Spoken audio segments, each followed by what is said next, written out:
بسم اللہ الرحمن الرحیم سورۃ یوسف مکیہ بسم اللہ الرحمن الرحیم الف لام را تلک آیات الکتاب المبین انا انزلناہ قرآنا عربیا لعلکم تعقلون۔ یہ آیتیں ہیں اس واضح کتاب کی، بے شک ہم نے اس قرآن کو نازل کیا جو کہ عربی زبان میں ہے تاکہ تم سمجھو۔ اس سورت کی خصوصیت یہ ہے کہ اس میں صرف اور صرف حضرت یوسف علیہ السلام کے قصے کو بیان کیا گیا ہے، اور حضرت یوسف علیہ السلام کے حالات اور نتائج اور بہت ساری سبق اور سمجھ بوجھ کی باتیں اس میں بیان کی ہے۔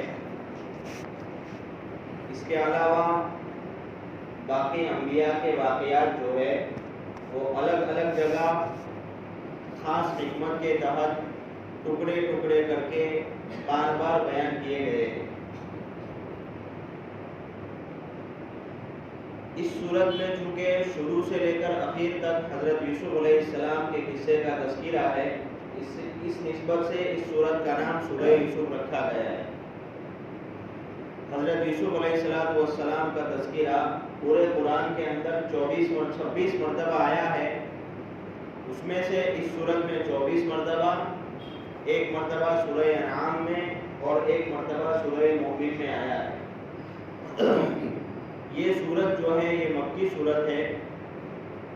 بعض مفسرین نے کہا ہے کہ اس کی 4 آیتیں صرف مدنی ہیں، باقی ساری کی ساری آیات مکی دور میں نازل ہوئی ہے، اور مکی یعنی مکہ کا جو آخری دور تھا ہجرت سے پہلے کا، اس وقت یہ سورت نازل ہوئی ہے۔ حضرت یوسف علیہ السلام جو ہے حضرت ابراہیم علیہ السلام کے پر پوتے ہوتے ہیں، یعنی حضرت ابراہیم علیہ السلام کے بیٹے حضرت اسحاق کے بیٹے حضرت یعقوب کے بیٹے حضرت یوسف علیہ السلام۔ حضرت یوسف خود نبی، آپ کے والد حضرت یعقوب بھی نبی، حضرت یوسف کے دادا حضرت اسحاق بھی نبی، اور حضرت یوسف کے پردادا حضرت ابراہیم علیہ السلام یہ بھی نبی۔ اللہ تبارک و تعالیٰ نے آپ کو وہ عظیم الشان مرتبہ عطا کیا کہ آپ کریم ابن کریم ابن کریم ابن کریم ہیں۔ حضرت یوسف علیہ السلام کی تفصیلات جس طرح یا جس انداز میں اس صورت میں بیان کی گئی ہے، نہ تو یہودیوں کے پاس ایسی تفصیلات موجود ہیں اور نہ ہی عیسائیوں کے پاس۔ حالانکہ یہودی اور عیسائی یہ اپنے آپ کو ان کا وارث سمجھتے ہیں، لیکن ایسا نہیں۔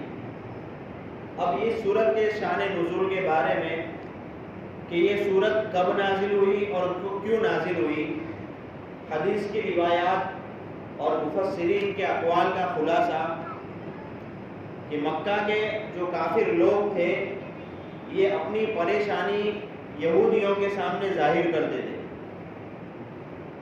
اور یہودی جو لوگ تھے یہ حضرت اسحاق علیہ السلام کے واسطے سے حضرت یعقوب کی اولاد میں سے آتے ہیں یہودی لوگ،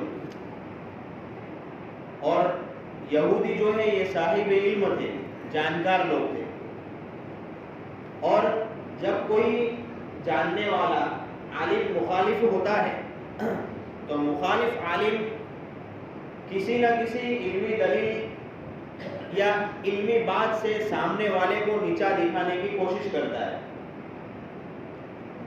اور یہودیوں کا بھی یہی چال رہتی تھی کہ وہ کسی نہ کسی طرح حضور علیہ السلام کو جھوٹا ثابت کرنے یا کسی نہ کسی طرح تکلیف پہنچانے کی فکر میں کوشش میں لگے رہتے تھے۔ تو جب مکہ کے کافروں نے اپنی پریشانی کا اظہار کیا تو یہودیوں نے مکہ کے کافروں کو 3 باتیں بتائی کہ آپ ان سے جا کر یہ باتیں پوچھئے، اگر وہ سچے نبی ہوں گے تو وہ بتا دیں گے، اگر نہیں ہوں گے یا باتیں نہیں بتا پائے تو ہم کو ان کو اور زیادہ تکلیف دینے کا اور پریشان کرنے کا موقع مل جائے گا۔ اب یہودیوں کے کہنے پر مکہ کے کافر حضور صلی اللہ علیہ وسلم کی خدمت میں آئے اور انہوں نے 3 سوالات کیے۔ ایک سوال تو یہ تھا کہ سکندر ذوالقرنین کون تھے؟ دوسرا سوال یہ تھا کہ روح کی حقیقت کیا ہے؟ اور تیسرا سوال یہ تھا کہ بنی اسرائیل جو ہے وہ ملک شام سے مصر تک کیسے منتقل ہوئی، اور حضرت یوسف علیہ السلام کا واقعہ کیا ہے، اس بارے میں آپ ہمیں بتائیے۔ تو یہ 3 سوالات پوچھے گئے، اس پر اس سورت کو اللہ تبارک و تعالیٰ نے نازل فرمایا۔ دوسرے 2 سوالات کی بھی آیت قرآن میں نازل ہوئی ہے، وہ موقع پر بیان کر دی جائے گی۔ حضرت یوسف علیہ السلام کے سوال پر اللہ تبارک و تعالیٰ نے اس سورت کو نازل فرمایا، اور قرآن کریم میں 2 ہی صورتیں ایسی ہے جس میں ایک ہی نبی کا واقعہ اور قصہ بیان کیا گیا ہے۔ ایک تو سورہ یوسف ہے اور دوسری سورت جو ہے وہ سورہ نوح ہے، 29ویں پارے کے اندر ہے۔ اب کفار مکہ نے یہ سوال کیا تھا تو ان کو یہ معلوم تھا کہ حضور صلی اللہ علیہ وسلم جو ہے وہ امی ہے، یعنی لکھنا پڑھنا جانتے نہیں ہیں۔ ویسے امی کہا جاتا ہے ان پڑھ کو، لیکن جب حضور کے بارے میں آئے تو یہ ترجمہ کیا جائے گا کہ بھئی وہ لکھنا پڑھنا جانتے نہیں ہیں۔ ان پڑھ کہنا اچھا ان کی شان کے حساب سے مناسب لگتا نہیں ہے، کیونکہ ان کا بچپن عرب لوگوں کے درمیان میں ہی گزرا تھا۔ حضور کسی کے پاس تعلیم لینے گئے نہیں ہیں اور حضور کے کوئی استاد بھی نہیں تھے۔